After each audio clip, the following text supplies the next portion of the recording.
privilège de vous revoir à nouveau. Je suis très heureux de revoir les anciens visages et de voir également des nouveaux visages que je n'avais pas vus il y a quelques années. Pasteur Nofé, que Dieu vous bénisse. Que Dieu bénisse maman, que toute la famille soit bénie. Bientôt vous serez grand-père. Bientôt. Comme le pasteur principal l'a su dit, c'est le couple Gorée qui m'a invité pour faire des enregistrements au niveau de la télévision, qui est très suivi à l'extérieur, particulièrement au Bénin. Et nous avions démarré depuis hier soir. Et je crois que ça va continuer dans la semaine qui suit. Merci pour cette belle chapelle et pour ce que je vois encore de plus. Et l'autre fois, j'avais des mouchoirs et j'enlevais les cieux. Maintenant là, quand on dit on doit aller au ciel, là, il faut commencer par goûter un peu ici. Et j'ai dit au pasteur Nofé, maintenant là, tu peux presser longtemps ici parce que ça ne fatigue pas. Il n'y a pas la chaleur, tout est climatisé. Gloire à Dieu. Ça fait du bien. Nos âmes ont besoin d'être rafraîchies spirituellement et nos corps également ont besoin d'être protégés parce que nous sommes le temple du Saint-Esprit. Amen. Merci. Je vous apporte les salutations de ma chère épouse. Elle m'a demandé de vous saluer. Et mes garçons aussi. Et mes filles. J'ai 3 garçons, j'ai 2 filles. Et j'ai pris pour que... Vous voyez, les garçons, ils passent beaucoup de temps à la maison avant de sortir. Et puis tu continues à donner de l'argent. Tu continues à donner de l'argent. Et toujours, c'est les études, ils ne finissent jamais. Or, les filles, si elles sont prêtes, comme on l'a appris, les voleurs du Nouveau Testament, ça tombe vite. Voilà, que Dieu soit loué pour toutes choses. Je vous aime et je vous bénis au nom de Jésus-Christ. Amen. Le message que Dieu m'a confié ce matin est un message un peu difficile. Je n'aime pas prêcher ça comme ça. Mais ça se trouve dans la Bible. Qu'est-ce qu'il faut faire? Est-ce qu'il faut toujours sauter ce message? Et puis, depuis hier là, j'ai pris un autre message. Je dis, c'est ça que je vais prêcher. Et la nuit, j'ai des difficultés à dormir. Il faut retourner sur le message qui est un peu difficile. Bon. Je suis là avec le message qui est difficile. Et à coup sûr, ça va faire du bien. Amen. Non, pas du tout. Je ne veux pas vous faire peur. Dieu n'est pas un sorcier. Dieu va nous bénir au travers de sa parole. Au nom de Jésus-Christ. Amen. Nous allons lire dans Deutéronome, chapitre 27. Nous commençons à partir du verset 11 jusqu'au verset 26. Je vous sers ma version. 11 à 26. Le même jour, Moïse donna cet ordre au peuple. Lorsque vous aurez passé le Jourdain, Siméon, Lévi, Judas, Issachar, Joseph et Benjamin se tiendront sur le mont Garizim pour bénir le peuple. Et Ruben, Gad, Aser, Zabulon, Dan et Nephtali se tiendront sur le mont Ebal pour prononcer la malédiction. C'est la partie là. Et les Lévites prendront la parole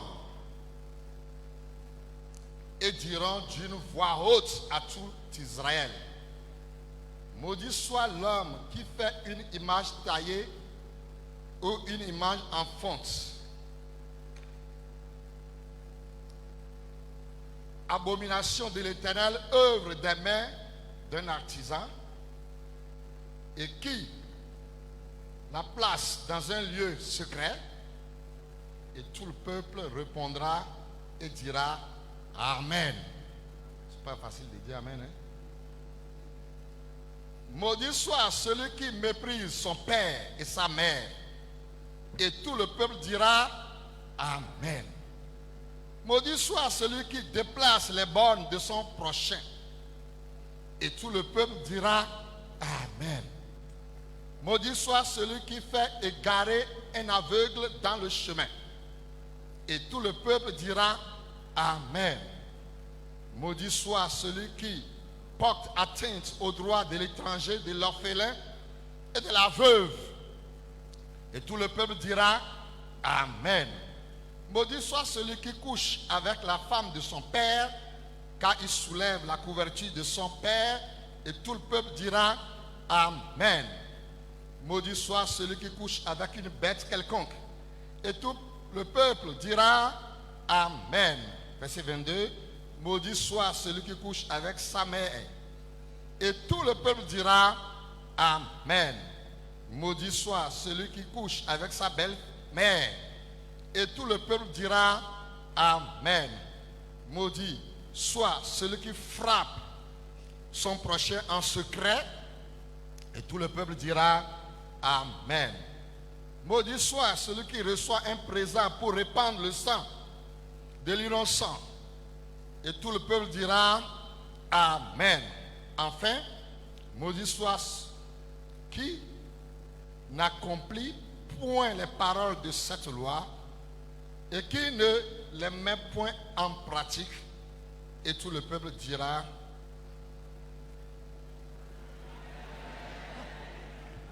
c'est pas moi seul qui répond à votre place. Seigneur, ce matin, nous nous inclinons en ta présence face à ta parole. Oui, tu n'envoies jamais ta parole pour faire du mal, mais du bien. Nous voulons, Seigneur, que cette parole tombe dans de bonnes terres, afin que longue vie soit donnée à elle dans nos vies. Merci de bénir ce peuple, de bénir notre entendement, Seigneur, et de guérir nos âmes au travers de ta parole. Ainsi soit-il, Seigneur, ce matin. Dans le précieux et glorieux nom de Jésus, nous avons prié. Amen.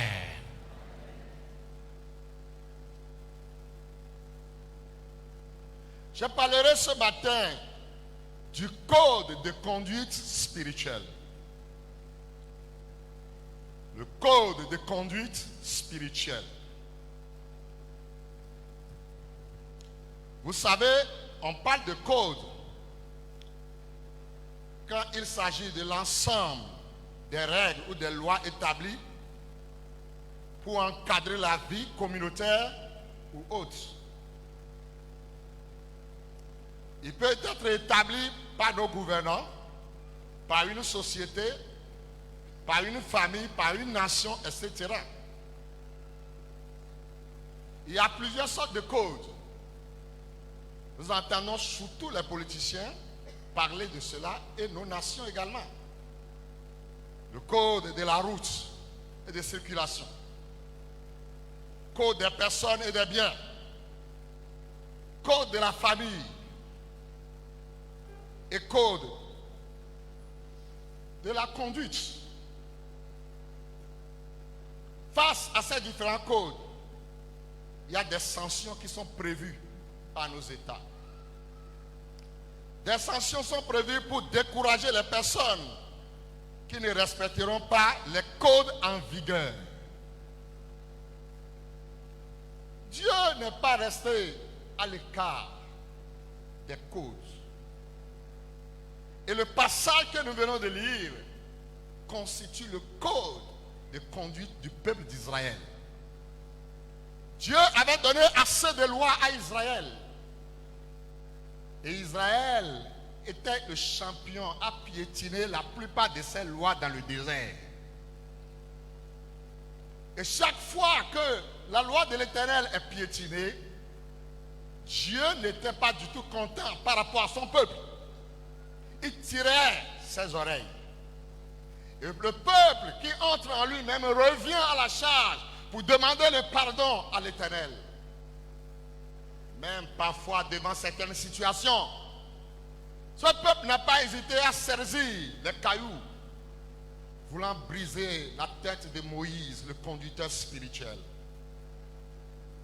Dieu supporta le peuple dans tous ses désordres parce qu'il l'aime. Mais cet amour doit alors marquer une ligne de démarcation pour mettre fin au désordre et pour montrer des choses sérieuses à son peuple. Et c'est à partir de l'inspiration de ce code de conduite que mon message sera livré. Israël était sur le point de traverser le Jourdain. Et après le Jourdain, il doit pouvoir entrer dans le pays promis. Ici, c'est très sérieux.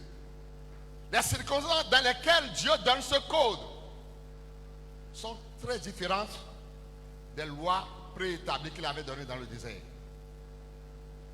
Ici, il s'agit d'un pays promis. Les voilà au seuil de ce pays. Ce pays qui préfigure notre ciel que nous préparons tous à y entrer. Le royaume des cieux. L'objectif d'être chrétien ne consiste pas seulement d'être protégé sur cette terre, d'être béni matériellement sur cette terre, d'être élevé. Toutes ces choses sont bonnes. Mais quand servira-t-il à un homme de gagner toutes ces choses, après quoi il perd son âme? Ce qui préoccupe Dieu, la raison majeure pour laquelle Jésus a livré sa vie à la croix, c'est pour que toi et moi un jour, nous puissions entrer dans le ciel. Le royaume des cieux est au centre du code de route, de la route que le Seigneur Dieu a donnée à son peuple. Les voilà devant le Jourdain. Et Dieu va rappeler encore, vous allez traverser le Jourdain. Et après cette traversée, plus rien ne vous arrête. Le pays promis est assuré. Donc je voudrais attirer notre attention sur les circonstances dans lesquelles le Seigneur a donné ses lois. Ça lui tenait beaucoup à cœur parce qu'il a tant supporté ce peuple avec toutes sortes de faiblesses dans le désert. Ici, il n'aimerait pas que les gens dans le pays promis, avec tout le désordre qu'il a constaté dans le désert, il veut mettre fin. Quelqu'un a dit, on ne se trouve pas au ciel en marchant comme on veut. Donc, il va citer ce code-là. On dit le même jour, Moïse donna cet ordre au peuple. Lorsque vous aurez passé le Jourdain, Siméon, Lévi, Juda, Issachar, Joseph et Benjamin se tiendront sur le mont Garizim pour bénir le peuple. Et Ruben, Gad, Aser, Zabulon, Dan et Nephtali se tiendront sur le mont Ebal pour prononcer la malédiction. Deux différents monts avec deux différentes choses à prononcer. Si vous étiez là, vous allez aimer entrer dans quelle équipe? Garizim ou bien Ebal? Vous monterez sur quel mont? Le le mont Garizim ou Ebal. Je crois que tout le monde va accepter aller sur le mont Garizim. Et c'est ce que nous vivons aujourd'hui. Nous, les pasteurs, nous avons la mission de vous prêcher la bénédiction. Parce que c'est biblique. Et les fidèles ont aimé la bénédiction même plus que nous, les pasteurs.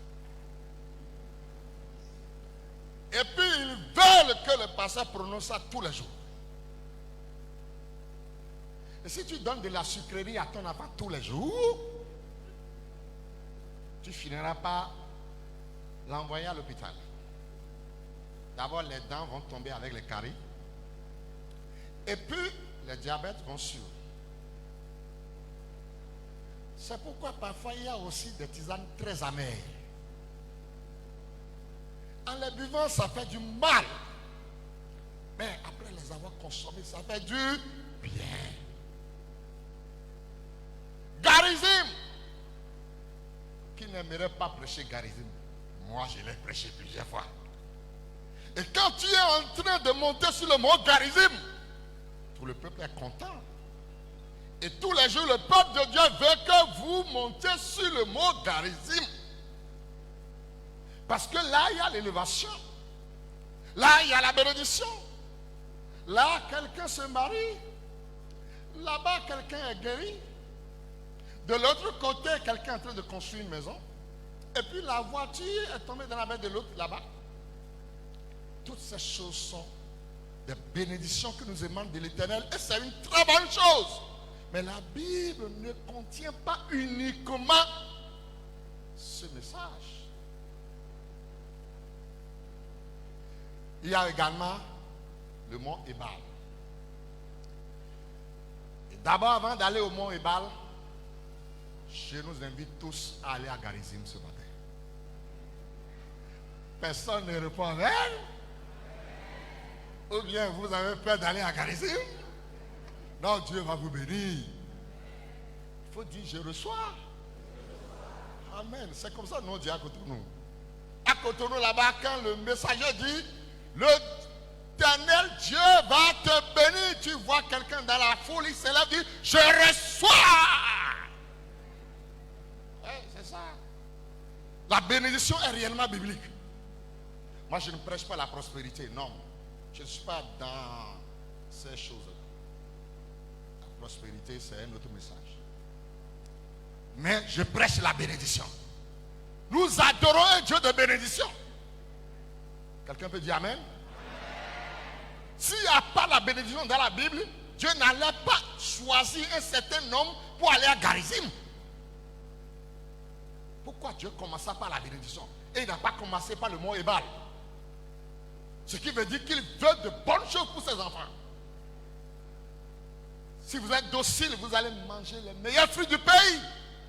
C'est ce que la parole de Dieu nous déclare. Et je prie pour chacun de vous ici ce matin. Les portes qui sont encore fermées, l'Éternel va les ouvrir au nom de Jésus-Christ. Parce que nous montons sur le mont Garizim.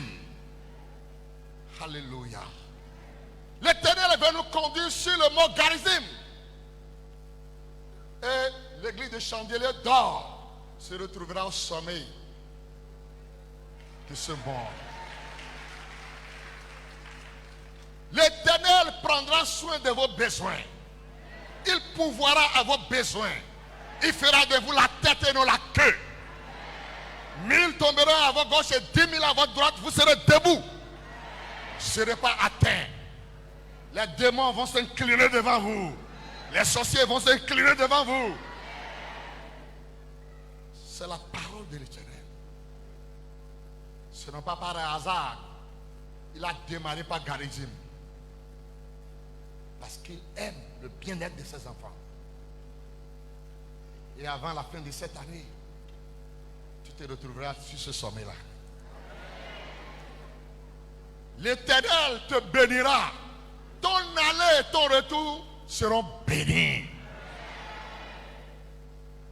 Il y a certainement un moment que tu es en train de présenter un certain nombre de requêtes devant ton Dieu. Je m'en vais te rassurer qu'avant d'entrer dans le pays promis, vous voyez comment Dieu fait. Il n'attend pas les voir dans le pays promis avant de déverser la bénédiction sur eux. Il dit, lorsque vous allez traverser le Jourdain, c'est ça la condition. Amen. C'est après avoir traversé le Jourdain qu'il faut monter sur Garizim. Mais est-ce que c'est facile de traverser le Jourdain? C'est là le problème. Parce qu'il y a plusieurs chrétiens qui disent, Dieu a dit il va nous bénir. Pourquoi pour moi là ça ne vient pas? Dieu a dit il va me faire ci, il va me faire ça, mais pourquoi ça ne vient pas? Mais il y a une évaluation, il y a une épreuve qu'il faut alors traverser. Les professeurs en enseignant dans les lycées et collèges, ils arrivent toujours à un temps où ils font une évaluation. C'est pour mesurer et voir ceux qui ont compris le cours durant l'année ou bien la période. Et ceux qui seront en mesure de passer en classe supérieure. L'évaluation n'est pas une mauvaise chose. Dieu a mis le Jourdain comme une évaluation. Et dit, lorsque vous allez traverser le fleuve, la foi s'impose à cette bénédiction-là. Elle n'est pas gratuite. On entre dans sa destinée en croyant aux promesses de Dieu, en faisant confiance au promoteur. Jésus a dit, je serai avec toi. Et il le sera. À toi de croire. Si tu crois et tu te saisisses alors de cette promesse, tu verras la gloire de Dieu. La foi ne déçoit jamais.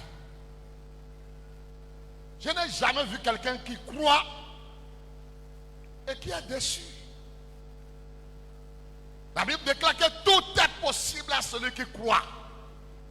Et dans Hébreu, il a dit la foi est une ferme assurance des choses qu'on espère et une démonstration de celles qu'on ne voit pas.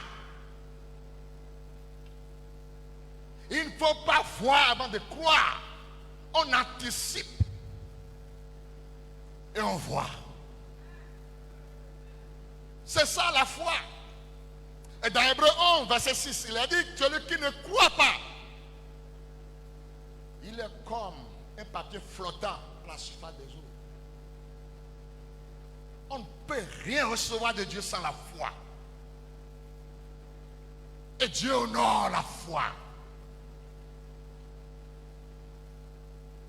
Et ce matin, je voudrais inviter les frères et sœurs à renouveler votre confiance en Dieu.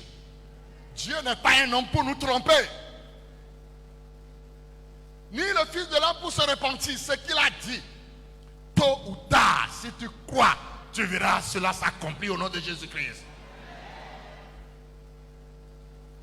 Renouvelons notre foi. Il est bien vrai que les temps sont difficiles, les moments que nous vivons sont compliqués au jour le jour. Jésus même n'est pas surpris par le temps que nous traversons. Il a su le dire. Lorsque je reviendrai sur la terre, trouverai-je la foi sur cette terre? C'était lui qui avait dit ça avant de partir. C'est parce qu'il savait que le temps là va arriver. Et ce seront les violents qui vont s'en aller. Nous devons faire violence dans la foi. Et faire confiance totale à notre Dieu. La seule condition pour entrer dans les bénédictions. Autrement dit, nous les pasteurs, nous allons prier pour vous du matin jusqu'au soir. En parlant de la bénédiction, certains vont recevoir, ou d'autres, non. Mais est-ce que Dieu choisit qui veut, il bénit, il laisse l'autre? Je ne crois pas. Et Dieu nous bénit de la même manière? Non. Et c'est ça qu'il faut comprendre aussi. Les talents sont là pour nous démontrer. Ce ne sont pas les mêmes talents que Dieu a distribués. C'est pour nous faire comprendre que chacun est béni à son niveau donné. Si nous avons cette compréhension, on ne souffre plus. Et on ne tombe plus dans la jalousie non plus. On ne tombe plus dans l'esprit de la comparaison non plus. Parce qu'à mon niveau, je suis béni. Et il y a des gens qui sont bénis plus que moi. Mais dans ma classe, je suis béni. Il y a les autres qui sont en classe supérieure. Il est béni. Mais il y a quelqu'un qui est derrière aussi. Qui est béni. Et quelqu'un est derrière lui aussi. Qui est béni. Et l'autre aussi est derrière là-bas. Qui est béni. Mais parfois nous ne comprenons pas. Et nous mélangeons également les bénédictions. Être en bonne santé, c'est une bénédiction. Ah, il y a des gens qui ne comprennent pas. Il faut aller dans les hôpitaux. Dans les hôpitaux plutôt, il faut aller pour voir. C'est là que vous allez apprécier votre santé. Si vous voyez les gens, on dit mange un peu, mange un peu. On met dans sa bouche, ça tombe. Or, il a au moins 100 titans en route. Ce n'est pas l'argent qui fait de fou. Les maisons à étage, il en a au moins une dizaine. Les concubines, n'en parlons pas. Mais on dit, papa, prends un peu, on met un peu la bouillie dans sa bouche, ça coule. Toutes ces choses-là ne peuvent pas vraiment l'aider. Quand tu vois et tu regardes toutes ces choses, tu dois pouvoir rendre grâce à Dieu pour ta santé. Oui, il y a des petites choses que nous n'arrivons pas à apprécier parce que le diable il ferme nos yeux et il ouvre nos yeux sur les choses dont on n'a pas besoin maintenant. Est-ce que c'est tout le monde qui trouve des maris pour se marier? On va revenir sur ça à 15 heures. C'est pourquoi il faut bien choisir le monsieur. Ce n'est pas tout le monde. Un mari est une bénédiction. C'est une denrée très rare aujourd'hui.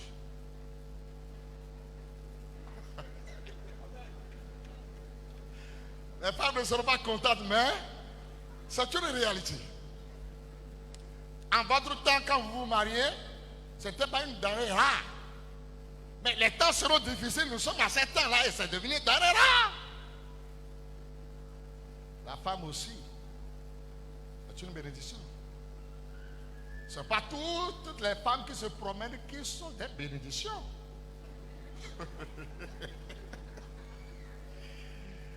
Ah, il y a la sirène des eaux qui se promène. Ah oui.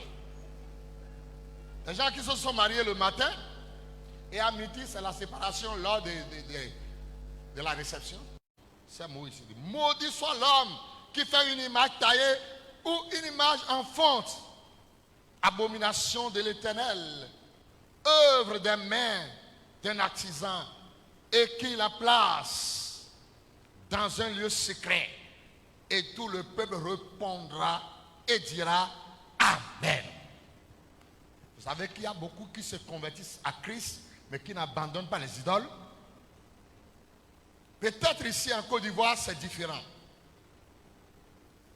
Quand le missionnaire Lépien était venu, l'ami de nous et moi, les gens, dès qu'il prêche, les gens se convertissent tout de suite.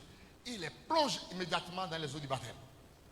Et puis, nous, on avait une situation difficile à comprendre.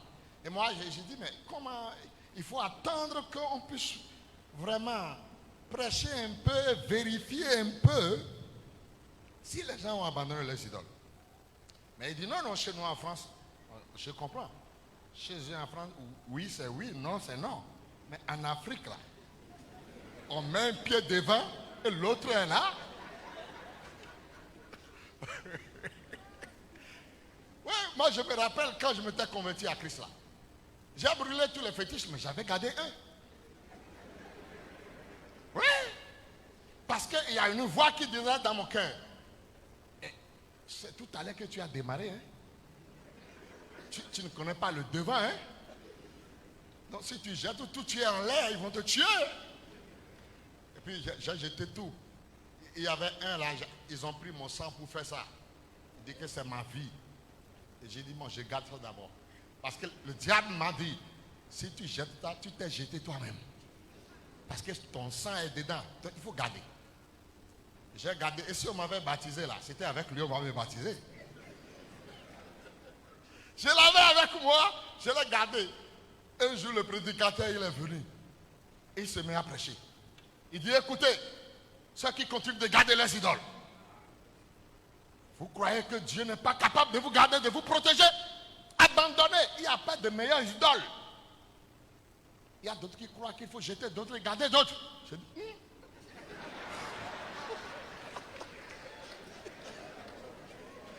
Quelle précision! Wouh! Ben, si en ce moment, je m'étais déjà marié, j'avais madame là, il y aurait de querelle. Hein. En rentrant, je vais lui dire, qu'est-ce que tu allais dire au prédicateur? Parce que personne ne peut savoir ici, en dehors de toi, que j'ai laissé un gris-gris ici. Tu allais souffler ça à l'homme de Dieu, il vient lire l'évangile là-dessus pour m'insulter. Oh, j'étais célibataire seul dans ma chambre. Personne n'a vu ça. Mais Dieu a vu. Dieu a vu l'idole. Et j'étais obligé d'aller jeter. Et dès ce jour, j'ai commencé par dormir en paix. Les mauvais rêves ont cessé. Or, hier, quand j'avais ça encore, tu vas voir un gros serpent qui se bat avec toi dans la nuit, pendant le sommeil. Tu vas faire des rêves bizarres. Quelqu'un qui te chasse avec le coucou en main. Oui, l'avion ne peut pas atterrir sans l'aéroport. J'avais l'aéroport encore chez moi. Il fallait s'en débarrasser. Et le jour que j'ai pris l'aéroport, j'étais dans l'eau. Ça finit, l'avion ne peut plus trouver de piste. Donc, s'il tourne, il ne tourne pas de piste, il fait quoi? Il part. Retour à l'envoi. Si nous voulons être en sécurité en Jésus-Christ, nous devons abandonner les idoles. Il ne faut pas dire ça là. Non, c'est pas de chance. C'est pour vendre un peu au marché. Comment faire ça? C'est le prophète même qui a prié sur ça. Il faut arrêter. Cette huile-là, c'est pour attirer des clientèles. Il m'a dit au nom de Jésus de goûter un peu dans ma boutique. Arrête, c'est de l'idolâtrie. Ce savon-là, c'est pas de chance. Il m'a dit de me doucher avec ça. C'est devant moi. C'est moi-même qui ai acheté le savon, j'ai apporté. Il a prié Jésus là-dessus 7 fois. Même 1000 fois. Il ne faut pas utiliser. Vous invitez les démons chez vous. Le pasteur va prier fatigué, les démons ne partiront pas. Parce qu'ils ont leurs choses avec vous. Ils ont les choses et vous les chassez. Ils vont faire semblant de partir. Quand le pasteur va quitter, parce qu'il respecte le pasteur. Donc, quand il prie, le pasteur prie, il dit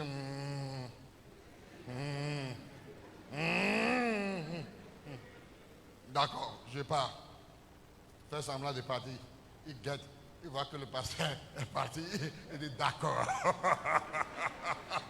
Je n'ai rien avec lui, mais toi, ma chose est là. Tu n'as pas le droit de me chasser. L'idolâtrie, on doit laisser tomber. Les croisettes. On a dit, oh, on a prié sur ça. Quelle prière. Chez nous, il y a le sel maintenant. On vend le sel. Oui, il y a les pasteurs commerçants. Ils achètent les sacs du sel et ils bénissent le sel. Et ils disent, bon, ton mari ne t'aime pas, non? Ce sel-là dans sa sauce, tu vas voir. C'est le charlatanisme déguisé. Les hommes mangent aussi, hein? Le sel, pour que le mari soit docile. La prière suffit pour que le mari soit docile. On n'a pas besoin du sel. Amen. Dieu condamne l'idolâtrie, ça fait partie du code. Si on ne respecte pas, on ne peut pas aller au ciel. Tous ceux qui détiennent des idoles, vous ne pouvez pas aller au ciel si vous ne vous en débarrassez pas. Dieu est un Dieu jaloux. On ne peut pas l'adorer avec d'autres choses à la fois. Un chrétien, c'est un chrétien. Celui qui quitte les ténèbres pour la lumière ne les mélange pas. Pas de mélange.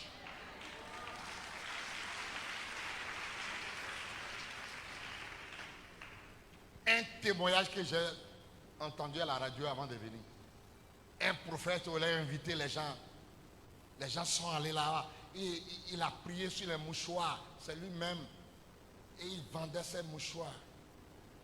Et une dame a dit, oh, je suis couturière.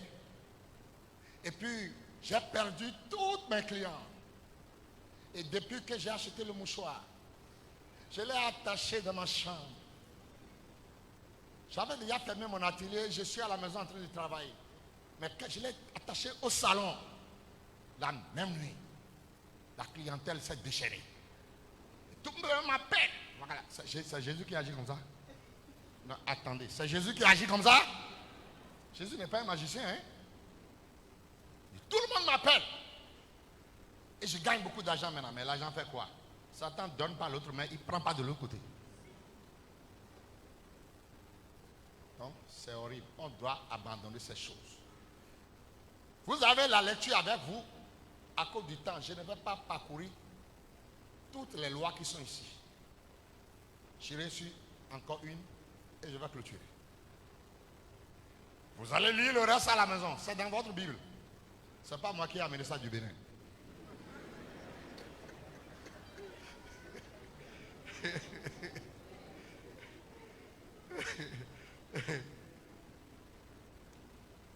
Alors, ici on dit, maudit soit celui qui couche avec sa soeur ou sa belle-mère. C'est dur, hein?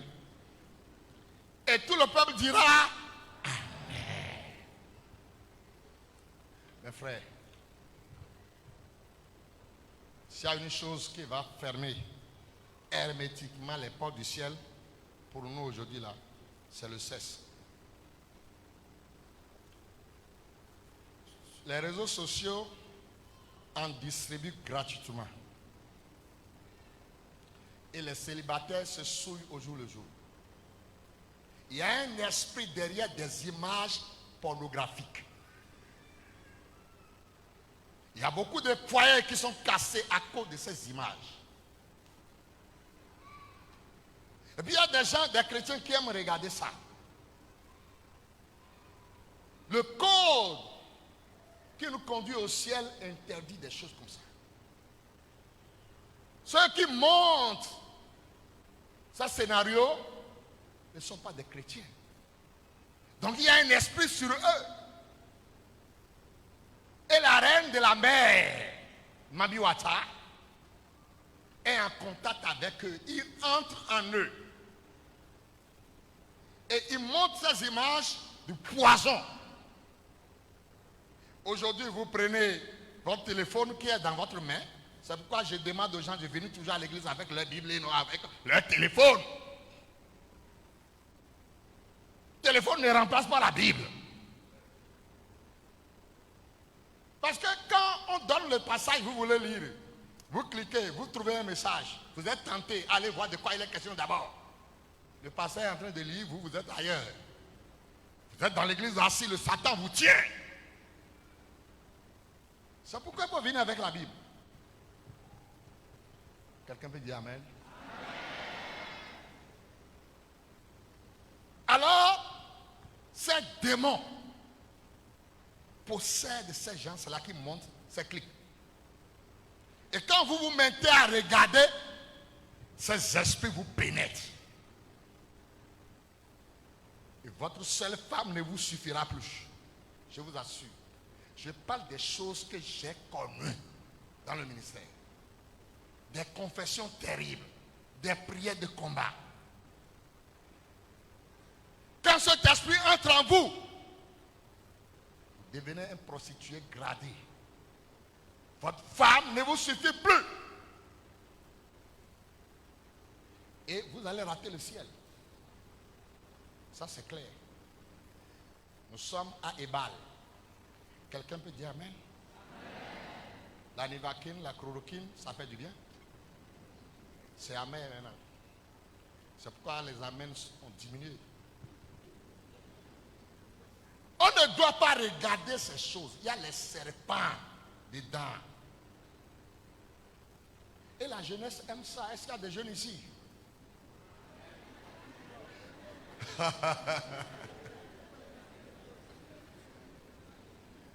Il y a un jeune homme qui allait voir le pasteur. Il a dit, pasteur, prie pour moi. Toutes les nuits, il y a quelqu'un qui vient coucher avec moi. Quelqu'une.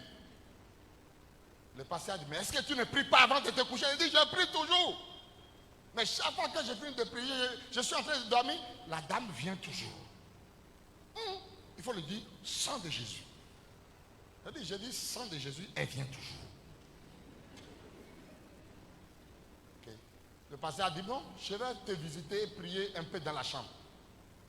Le pasteur vient, vous voyez, là il met sa tête là, quand il se couche là. Il a laissé des gravures, une femme qui est nue là. Et celle-là, il met sa tête pour dormir.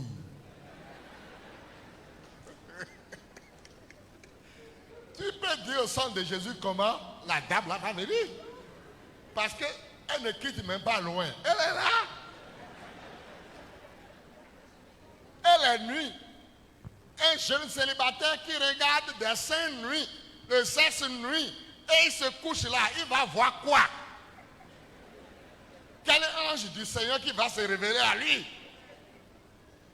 C'est Jésus qui va se révéler à de telles personnes? Je crois que non. Nous montons au sommet de Ébal. Et que tout le peuple dise Amen. Voilà, le pasteur a dit ça là. Ta situation n'a même pas besoin de la prière. Et tu m'as dérangé pour rien. J'ai prêché, j'ai prié, j'ai chassé les démons, j'ai fait tout. Je ne sais plus qu'est-ce qu'il faut te répondre. Heureusement que je suis arrivé ici. Enlève-moi vite cette chose. Il dit non, c'est pour orner. Pour orner, c'est là on place ça. Tu dors, tu places ça, tu dis pour orner. Tu t'es marié? Non. Et tu regardes le sein nuit tous les jours.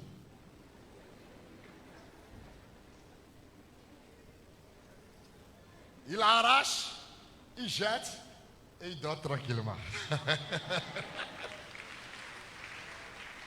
Alléluia! Parfois, il y a des choses qui n'ont pas besoin de la prière. Il faut appliquer le code.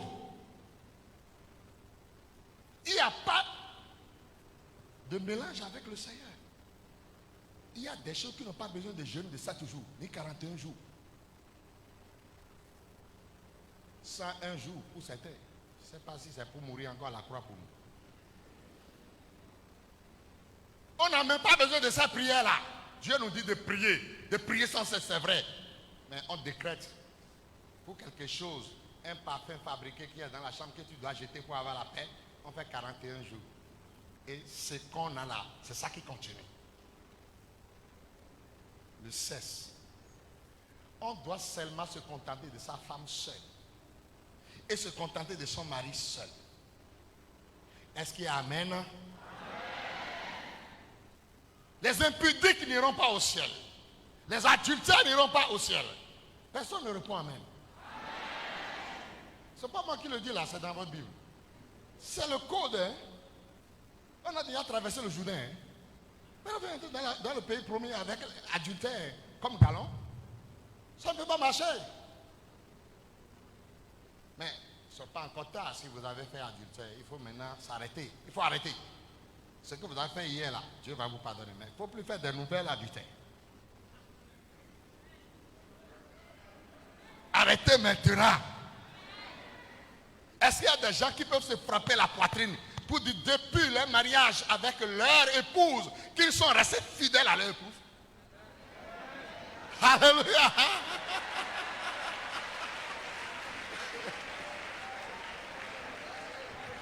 Amen. Nous sommes sur le mont Ébal. Ne craignez pas, je vais conclure. J'ai discuté la fois passée avec ma chère épouse. Ça fait 33 ans que nous sommes ensemble. Et puis je parlais avec lui la fois passée. Et je lui ai dit, pour la taquiner, tu sais que tu as gagné un bon mari. Elle a souri, elle m'a regardé. Ah bon? J'ai dit, toi tu ne sais pas. Tu ne sais pas? Toi tu crois que c'est toi qui est la bonne femme? Non, il y a aussi un bon mari. Il dit, pourquoi tu dis, mais le bon mari, c'est celui qui aime sa femme. Et quand il aime sa femme, il ne trompe pas sa femme. Tu sais que j'ai voyagé, je suis allé à l'extérieur un peu partout, aux États-Unis, un peu partout. J'ai vécu dans les hôtels seuls. Et les filles débrayaient les seins nuits, les fesses nuits. Ils venaient me servir dans la chambre d'hôtel. On apporte des choses, la porte est fermée et on est dedans. Il y a un jour, quand elle est rentrée, j'ai quitté la chambre pour venir rester à la porte. Pour qu'elle finisse son travail. Parce qu'elle s'est mal habillée. Et les yeux des hommes sont faibles. Nos yeux sont faibles. Il faut prier pour nos yeux.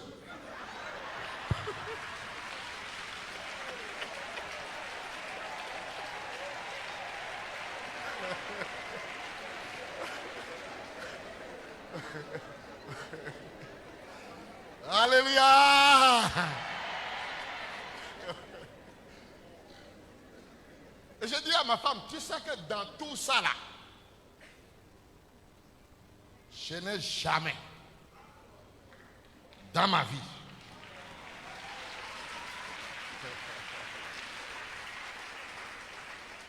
je dis par la grâce de Dieu, je n'ai jamais même touché le corps d'une autre femme, d'une autre fille comme ça dans ma vie. Depuis que je suis ensemble avec toi, il y a 33 ans. Tu dois remercier Dieu que tu as gagné un bon mari.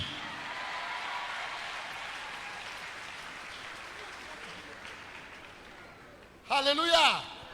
Je sais que je ne suis pas le seul. Beaucoup ont eu la grâce de te garder fidèle à leur épouse ici. Et Dieu vous bénira. Oui, nous sommes dans un monde de combat. Combat entre les ténèbres, la sexualité à outrance, le sexe gratuit. Tu n'as même plus besoin de l'argent. Il vient te rencontrer. Ce sexe se promène sur les étalages, dans les vents, dans les boutiques. Et ce qui est pire, il vient aussi à l'église.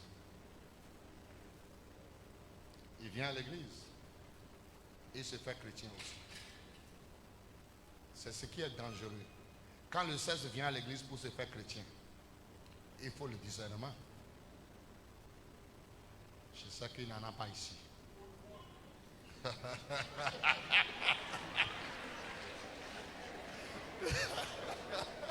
Vous avez entendu votre pasteur? Il a dit au nom de Jésus.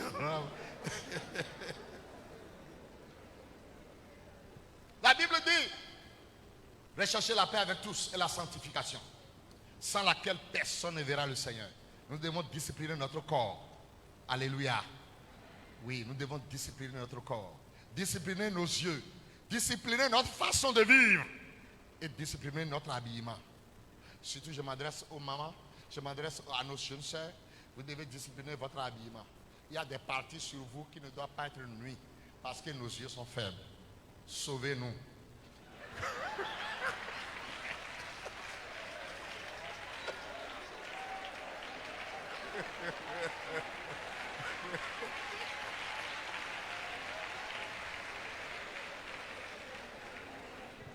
J'apprécie les habillements de nos sœurs. C'est bon. Il n'y a pas un habillement que j'ai déjà trouvé ici qui veut me faire chasser d'ici. Non. Que Dieu vous bénisse. Au mot et bail, que chacun reste fidèle. Allez lire le reste du code dans vos maisons et que Dieu vous bénisse.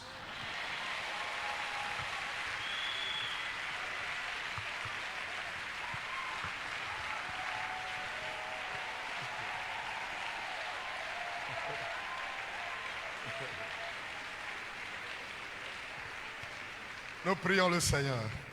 Nous vous demandons de bien vouloir vous tenir debout. On va prier. Chacun va élever la voix et dire, Seigneur, j'ai besoin de ton secours. Il y a deux mots, mon charisme et mon ébal. Seigneur, je veux mettre en pratique le code de la vie spirituelle parce que je vais entrer dans le paradis. Prions ensemble le Seigneur. Notre Père, nous venons à toi maintenant. Tu connais nos faiblesses. Tu sais de quoi nous sommes faits. Nous crions vers toi ce matin afin qu'il nous délivre de toute faiblesse, Seigneur, de toute image qui porte atteinte à notre vie spirituelle, de tout ce qui nous pousse dans la dégradation, Nous te demandons pardon et nous prions que Dieu de gloire, tu nous sanctifies. Tu nous purifies ce matin. Tu nous libères. Et que Dieu de gloire, s'il y avait des faiblesses dans nos vies, que nous soyons libérés. S'il y avait des gens qui sont faibles, qui sont tombés déjà dans le péché, des fornications pour la jeunesse, de l'adultère pour les mariés, je crie vers toi ce matin d'avoir pitié. Seigneur, nous voulons retourner au code et de vivre une vie chrétienne normale, malgré que les temps sont difficiles et compliqués. Mais nous te faisons confiance que tu ne nous abandonnes pas et tu seras toujours avec nous. Béni sois-tu, Seigneur. Alléluia. Gloire à ton nom. Au nom de Jésus. Je vais prier maintenant. Notre Père, tu sais de quoi nous sommes faits. Nous te rendons grâce pour ta parole qui nous a été adressée. Le mot Garizim, le mot Ebal sont tous deux mots qui nous sont nécessaires et indispensables. Parce que nous voulons entrer dans le paradis. Pas comme nous voulons, mais de la manière dont tu l'exiges. Dans ton code que nous venons de lire ce matin. S'il y avait des gens ici qui sont toujours faibles et qui sont déjà tombés dans la fornication quand il s'agit d'une jeune fille et de jeunes hommes non mariés, qui sont tombés dans l'adultère quand il s'agit d'une femme mariée, d'un homme marié. Seigneur, aie pitié. Nous retournons à nos codes, Seigneur, ce matin pour vérifier par rapport à notre vie, parce que nous voulons entrer au ciel. C'est là l'objectif final.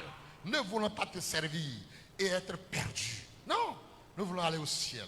S'il y avait des faibles parmi nous ici ce matin, vole au secours de chacun. Au nom de Jésus-Christ, relève les faibles et donne-leur l'énergie spirituelle. Et rends-nous stables dans la foi. Seigneur, s'il y a des gens qui sont déjà plongés dans des images souillantes, les images qui souillent l'âme, qui souillent l'esprit, qui souillent le corps et qui souillent tout ce qui est en nous, délivre au nom de Jésus-Christ. Libère au nom de Jésus-Christ. Que l'esprit de sainteté se saisisse de chacun de nous. Que nous soyons saints au nom de Jésus. Seigneur, que ton sang versé sur la croix de Golgotha coule dans les cœurs ce matin. S'il y avait la culpabilité qui dérange certains, que ton sang ôte la culpabilité de leur cœur. Et que la repentance soit les partages. Que l'esprit de repentance tombe dans la vie de chacun de nous ce matin. Et que nous soyons vraiment attachés à toi.